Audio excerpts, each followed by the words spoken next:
नमस्कार मित्रों, कैसे हैं आप लोग? मैं आशा करती हूँ आप लोग ठीक होंगे। तो आज अपन लोग पढ़ने वाले हैं चित्तौड़गढ़ किला, चित्तौड़गढ़ फोर्ट। इसकी कैटेगरी क्या है? It is the oldest fort in the giridurg. इसकी कैटेगरी आती है गिरिदुर्ग की श्रेणी में। Category in the Rajasthan. It has features of almost all types of forts. सारे तरीके के फोर्ट्स हैं, उनके सारे फीचर्स हैं इसमें। It is famously known as, इसको क्या कहा जाता है? राजस्थान का गौरव, इंग्लिश में प्राइड ऑफ राजस्थान। एंड गढ़ों का सिरमौर, मतलब सब गढ़ में जो सबसे बेस्ट है। गढ़ों का सिरमौर मतलब सर का ताज। गढ़ों के सर का ताज किसको कहा जाता है? चित्तौड़गढ़ के किले को। Apex among all forts. Location कहाँ पर है इसकी? ये मैसा प्लेट्यू पे, जो गंभीरी और बैराज रिवर के मिलन पर चित्तौड़गढ़ किला बनाया हुआ है। Due to its strategic location from Delhi to Gujarat. ये देखो, दिल्ली यहाँ पर है, गुजरात यहाँ पर, राजस्थान आपका इधर है, इधर एमपी है, इधर पंजाब है। ठीक है, तो इसको क्या कहा जाता है? It is known as the south eastern gateway of Rajasthan. इसको south eastern gateway of Rajasthan कहा जाता है कि भाई साउथ ईस्टर्न तरीके से अगर राजस्थान में घुसना है तो ये आपका यहाँ पर क्या है? गेट लगा हुआ है। किसका? यहाँ पे चित्तौड़गढ़ किले का। To protect from the attack of Malwa and Gujarat, ताकि जो मालवा और गुजरात है उसके अटैक से बचाया जा सके। ओरिजिन कहाँ पर है? मतलब ये ओरिजिन की, मतलब इसको बनाया किसने था, ये हमको किताबों के थ्रू पता चलता है। और ऐसे ही नहीं किसी भी किताब में कुछ भी लिखा हुआ है वो पढ़ के बता दिया, नहीं, ऐसा नहीं। कुछ जो बुक्स हैं जिनको हिस्ट्री जो है हिस्ट्री मान्यता देती है, जो हिस्ट्री बुक्स होती हैं उनको भी मान्यता मिलती हैं गवर्नमेंट के द्वारा, और वही आगे पढ़ाई जाती हैं। तो ऐसे ही जो एक बुक है वीर विनोद श्यामल दास की, तो इसमें जो हिस्ट्री होती है उसको मान्यता प्राप्त है। एज वेल एज जो कर्नल जेम्स टॉड ने भी जो लिखी हुई है उसको भी मान्यता प्राप्त है। ठीक है, तो इन दोनों बुक के अकॉर्डिंग जो मेवाड़ एपिक है, मेवाड़ की जो एपिक है बुक है वीर विनोद ऑफ श्यामल दास, उसके अकॉर्डिंग ये जो है सबसे पहले मॉडर्न किंग ने बनाया था, जिनका नाम था चित्रांग या फिर चित्रांगद। ठीक है, वो नेम्ड इट, जिन्होंने इसका नाम क्या दिया था? चित्रकूट किला। द सेम व्यू, जो सेम बात है वो किसने? कुमारपाल, जो भी एक बुक है इसमें भी लिखी गई है, चरिता, कुमारपाल चरिता। एंड जो कर्नल जेम्स टॉड हैं उन्होंने भी यही वाली बात बोली है, क्या? कि इसको सबसे पहले किसने बनाया था? चित्रांग या फिर चित्रांगद ने, जो कि एक मॉडर्न किंग थे। इट वॉज़ रेनोवेटेड बाय, आपको पता है कि राणा कुंभा ने सबसे ज़्यादा योगदान दिया है राजस्थान के किलों के वापस से बनाने में। ठीक है, तो आर्किटेक्चर जो है राणा कुंभा जी ने बहुत ज़्यादा सही करवाया है किलों का। फिर यही जो किला है इसको वापस से आर्किटेक्चर राणा कुंभा जी ने सही करवाया था और इसको विचित्रकूट किला बनाया था।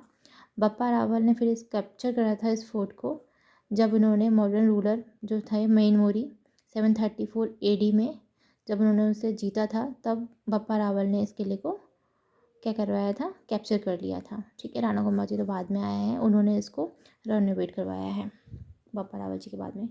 साके, साके क्या होता है कि देखो, जब लगता है रूलर्स को, जो राजपूत रूलर्स होते हैं उनको जब लगता है, ये आप ध्यान रखें कि जो साके होते हैं ये राजपूत रूलर्स द्वारा ही कराए जाते हैं, करते हैं।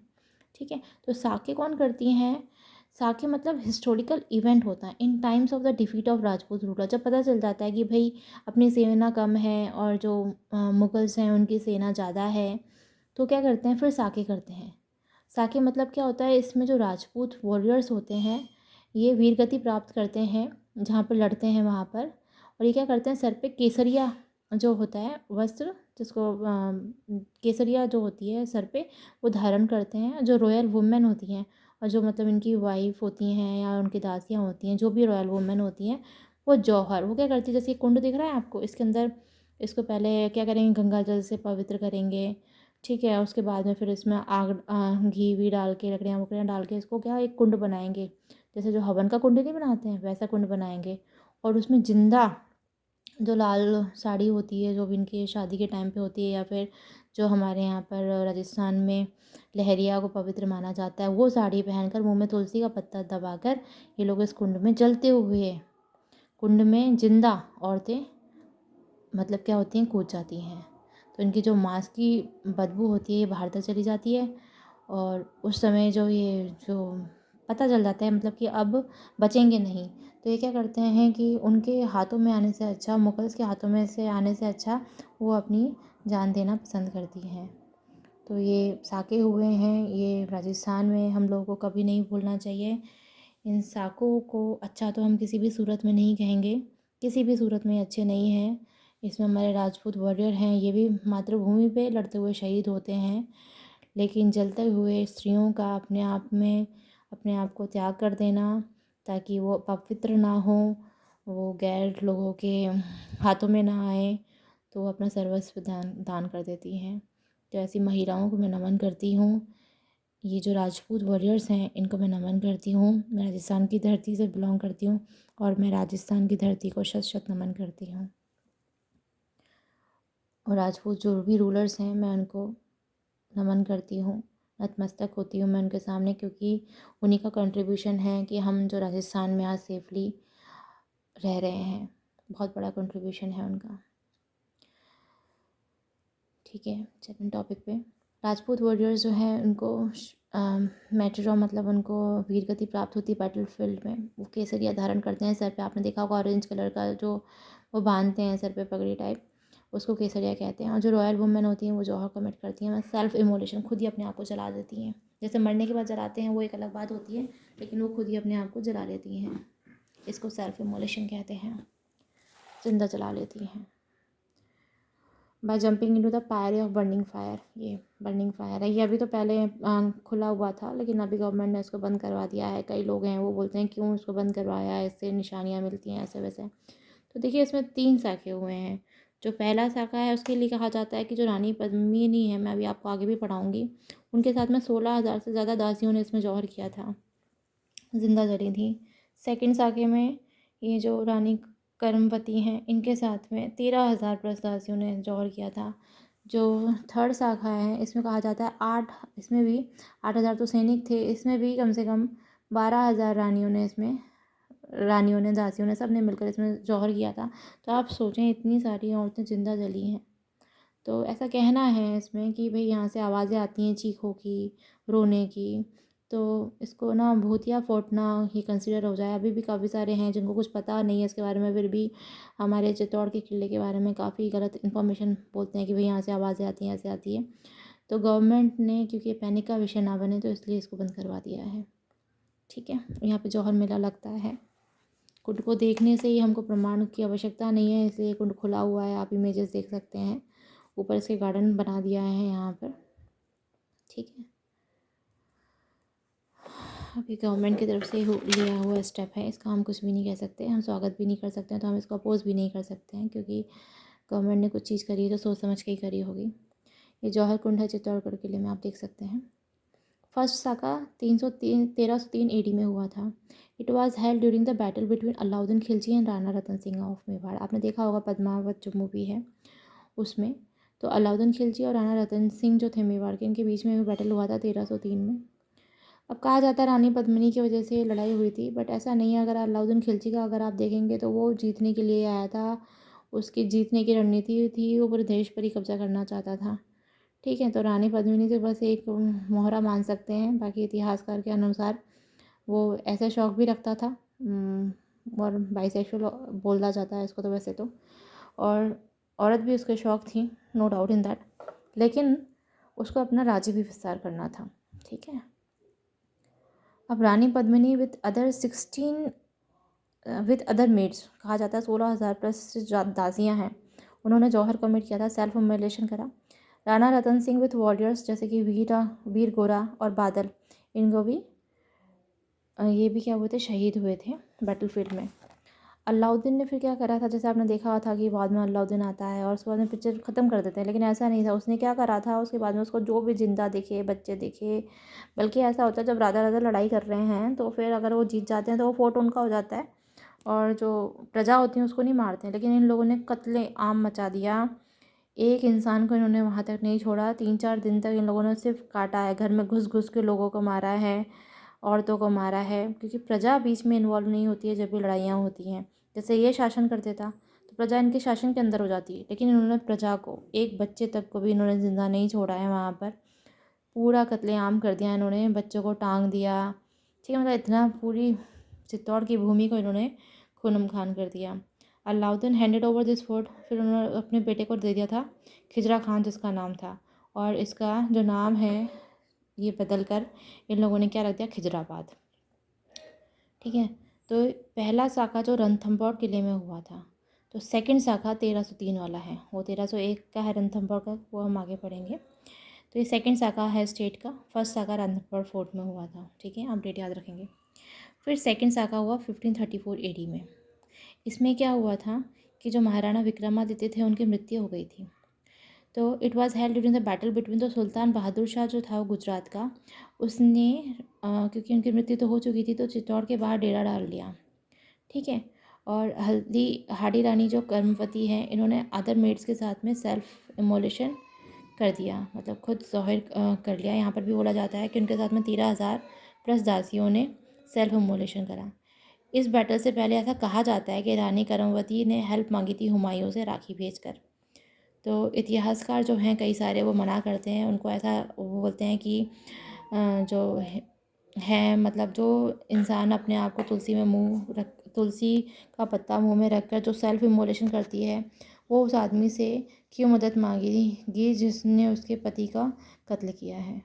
ठीक है, तो ये सब है कहानियाँ, लेकिन इसमें लिखा हुआ है, अगर ऐसा क्वेश्चन आता है तो आप लिख लेंगे इसमें कि भाई उसने हेल्प मांगी थी, लेकिन अब ये मुस्लिम है, इनको क्या राखियों का मतलब पता। ठीक है, अब मेवाड़ आर्मी कमांडर जो थे वीर रावत भाग सिंह और प्रतापगढ़, इनको शहीदी इसमें शहीद हो गए थे। जो मेवाड़ आर्मी कमांडर थे वीर रावत भाग सिंह प्रतापगढ़ के, इनको इसमें शहीदी प्राप्त हुई थी। जो थर्ड साका है 1567 AD में हुआ था।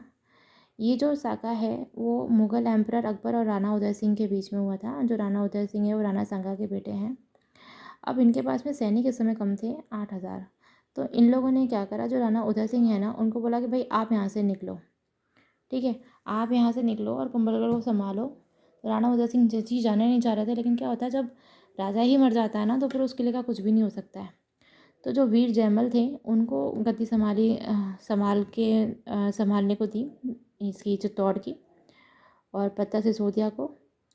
तो क्या हो गया कि जयमल को ना ऑफ़र किया अकबर ने कि भाई जयमल, तुम्हारी तो ये राज्य है नहीं, जो तुम्हारा राज्य मेड़ता, उस पर जैसे अकबर ने कब्जा कर लिया था।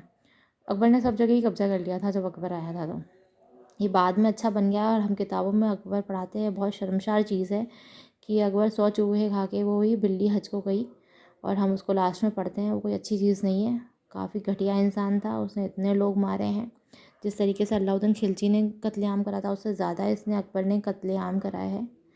ठीक है, और उसके बाद में इसका जो माइंड सेट चेंज हुआ कोई बात नहीं, लेकिन उससे पहले तो इसने इतने कत्लेआम करे हैं। ये तो एक ही साका हुआ है इसके अंडर में, बाकी तो इसने जगह जगह साके करवाए हैं। अब देखिए वीर जयमाल मर्तिया जो थे, उन्होंने उसको बोला कि भाई तेरे को लड़ना है तो तू लड़ने आ जा, है ना, ये मेरे को फालतू के जो प्रलोभन है ये मत दे। फिर वो उसको गुस्सा आया, तो इन लोगों ने क्या करा, काफ़ी सारी जो किले की दीवारें थी ना, वो इन लोगों ने काफ़ी सारे गोलों से दाग दी। तो ये लोग क्या करते थे, शाम को उसको वापस से बना लेते थे। अब जयमल जो हैं, अब जयमल के क्या हो गया, मतलब पाँव में गोली लग गई। तो ये लड़ने के लिए, मतलब इन्होंने देख लिया था अकबर ने कि भाई ये जयमल क्या कर रहा है, वापस से शाम को ना दीवार चुनवा रहा है, जो कि अकबर और अकबर की सेना तोड़वा देती थी। तो इन्होंने देखा कि भाई जयमल तो ये दीवार बनवा रहा है शाम को, तो इन्होंने क्या करा कि उसके ना पाँव में गोली मार दी। तो गोली का जहर पड़ा, तो ये चलने में सक्षम नहीं थे।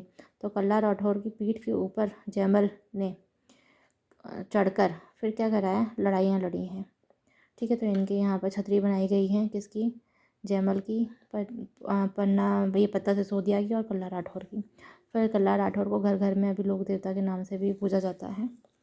ठीक है, तो फिर उसके बाद में इसको, अकबर को भी अपनी गलती का एहसास हुआ। फिर इसने भी क्या करा कि इनकी क्या बोलते हैं, ये वीर जयमल की और कल्ला राठौर की क्या करी, बाहर मूर्तियाँ बनवा दी। और उसके बाद में इतना कत्लेआम बनकर फिर उसने क्या करा, ये मेरे वजह से हुआ है, उसका दिमाग, मतलब फिर उसने अपने आप को संत घोषित कर दिया। ठीक है, तो ये सब तो खैर बात की बात है। तो ये हम लोगों ने पढ़े कि 3 साके हुए हैं चित्तौड़ में। ठीक है, फर्स्ट साका हुआ 1303 में, सेकंड हुआ है 1534 में, और जो थर्ड साका है वो 1567 में हुआ। ठीक है, अच्छा, एक कल्ला राठौर के बारे में कहा जाता है कि ये जो वीर जयमल और ये जो पत्ता सिसोदिया थे ना, जब इनको बोला गया कि भाई अब तुम्हें चित्तौड़ संभालना, तो जब ये रास्ते में आ रहे थे ना, तो ये जो कल्ला राठौर था इसने क्या करा, इनको लूटा था। अब लूटा था तो फिर ना इन लोगों ने आपस में बात करी कि अटै की वटै, तो इन लोगों ने बोला वटै। तो फिर वो वटै करके तो वहाँ की जो भी औरतें थी उन लोगों ने सारा जो भी क्योंकि महिला भी थी इनके साथ में काफ़ी सारी, तो उन्होंने सारी ज्वेलरी उतार उतार को इनको दे दी। फिर आया बहुत दूर तक इसके पीछे कि भाई क्या बोल रहे हो आप, क्या अटै वटै क्या होता है। तो उसने बोला अटै मतलब या तो यहाँ तुमसे लड़े या फिर वहाँ पर जाएँ, वहाँ पर हम तुर्कों के खिलाफ़ लड़ेंगे। तो फिर उसको कल्ला राठौड़ को बहुत पछतावा हुआ कि भाई ये सब मैंने क्या कर दिया इसको, ये तो देश के लिए ऐसा मतलब ये तो अपने राज्य के लिए ऐसा कर रहे हैं। तो इसने अपनी सारी सेना भेज दी थी। ठीक है, तो बार इनको अभी लोक देवता के नाम से पूजा जाता है, जहाँ तक कि मुझे इन्फॉर्मेशन है। बाकी आप लोग और देख लेना इस चीज़ को। तो ये है हमारे 3 क्या साके जिसको आपको याद करना है और ये एग्ज़ाम में आएंगे। ओके, अब हम ये जो है आर्किटेक्चर और हिस्टोरिकल सिग्निफिकेंस, ये शायद मैंने हाँ पढ़ा रखा है, नहीं भी पढ़ा रखा है तो उसको पढ़ा लेंगे। इसमें इम्पॉर्टेंट चीज़ आप ये देखें कि जो हमारा विजय स्तंभ है, इसको जो है सिंबल घोषित किया गया है राजस्थान पुलिस डिपार्टमेंट में। अगर आप देखेंगे ना, उसकी ड्रेस के बीच में बना रखा है और आरबीएससी की बुक के बीच में बना रखा है। सॉरी ये नहीं, ये ठीक है। किसको दे रखा है? विजय स्तंभ को दे रखा है क्या, symbol of Rajasthan police department and Rajasthan board of secondary education. अभी मेरी बैटरी हो रही है ख़त्म, तो मैं बाकी वीडियो बनाऊँगी बाद में। तो ओके, आई होप आपको वीडियो अच्छा लगा होगा, और अच्छा लगा तो please like share and subscribe to my channel. Thank you.